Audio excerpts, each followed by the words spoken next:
There are moments of desolation in the world, in our lives. Sometimes there are moments of desolation that we ourselves experience before us. We see them. We're witnesses to those moments of desolation. There are moments of desolation in terms of desperation and struggle and despair. And then there are the other moments, maybe those that we know ourselves, we feel ourselves, moments where we sense in our own lives, whether it's in our emotional life or in our spiritual lives, that there's something not quite right. There's floundering instead of flourishing. There's a certain sense of dryness in the day-to-day life, a flatness to the world. And that pretty quickly can create a certain hopelessness in our lives. And then there's the sameness of life, the everyday, that at times can seem so everyday and ordinary that it doesn't have the pop that we would like it to have. No matter which kind of desolation you're experiencing in this very moment, there is a sense deep within us that we want something different. We want a new day. I don't know if you remember the movie from a long time ago, I think 20-something years ago now, Pleasantville, where it was black and white, and then all of a sudden colors come. So maybe we find ourselves in that kind of way in our lives where everything seems black and white. Nothing has a shimmer to it. Maybe the struggles that are happening in this very moment around the world have us in a place where we're saddened and despairing and heartbroken and hopeless and struggling.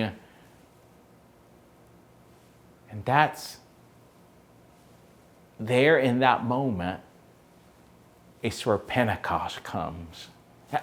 The Spirit of the living God comes. The wind of God comes like it did a long time ago. And in today's text, we have this sense from a prophet, from one who sees what is happening in his world. He sees the desolation. He sees the struggle. He sees the despair. And the folks around him feel like God has forgotten, like God cannot see this. We're obviously here by ourselves in exile and struggling. We've forgotten what beauty was like and what color looked like. We've forgotten what abundance might look like and flourishing looks like.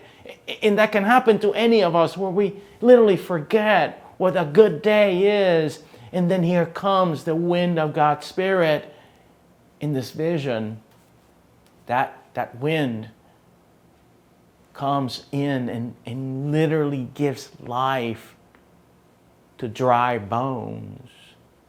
It rebuilds the sinews and fleshens the bones. It little by little reconstructs the new day and new possibilities emerge. This wind, this Spirit tells us that God has not forgotten, that even though God seemed like God was not present, that God was there the whole time alongside us in the midst of that place in life where we felt this way. And yet God is doing a new thing among us. A new Spirit is there, possible. And when our lives too can be rebuilt, and our lives too can find meaning again and hope again and possibility again, our lives too can flourish again. We don't have to stay in those dry places and desolate spaces. We can indeed pay attention and feel that wind of God coming through. And all of a sudden, we know. We experience color again and life again and possibility again. We all of a sudden see neighbor in a different way again, and loved ones in a different way, and ourselves in a different way, because this renewing Spirit has been coming across us, doing what it does, bringing new life, reminding us of who we are, of our identity as God's beloved ones. This God knows. It is easy to forget, and it is easy to get used to that desolation.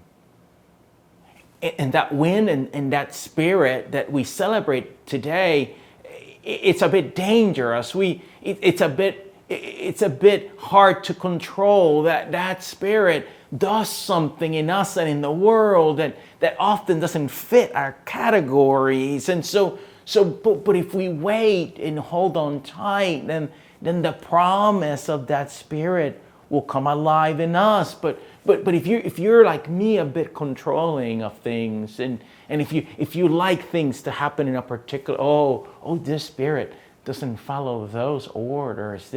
That spirit comes, in fact, in today's scripture, comes from the four corners of the earth and brings that life. This spirit, the gospel tells us, we don't know where it comes from, where it's going. This spirit is poured out in ways unexpected that does these things in us and in the world. And so we look around on this day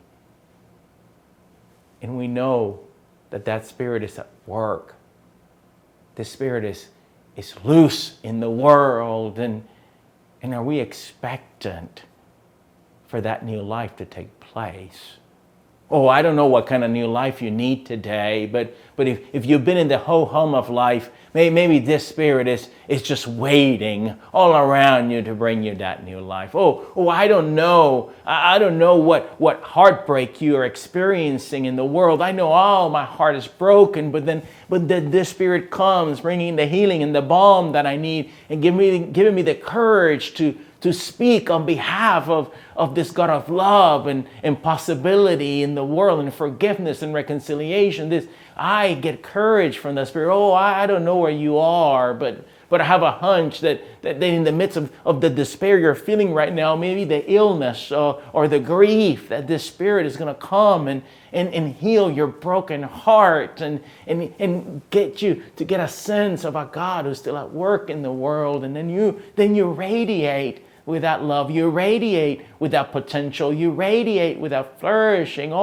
This Spirit poured out, bringing new life out of dry bones and bringing new life out of each of you who are listening, and bringing new life out of us together as a community, constantly new life, new possibility. Are we ready? Are we ready for that spirit that is loose in the world? Are we ready for a God who has not forgotten? Are you ready for a God who says that these bones can indeed live? You can live. We can live together. The world can live. Desolation is not the last word. Hopelessness is not the last word. That dryness of our souls is not the last word. Hold on tight on this day. Look around. Pay attention.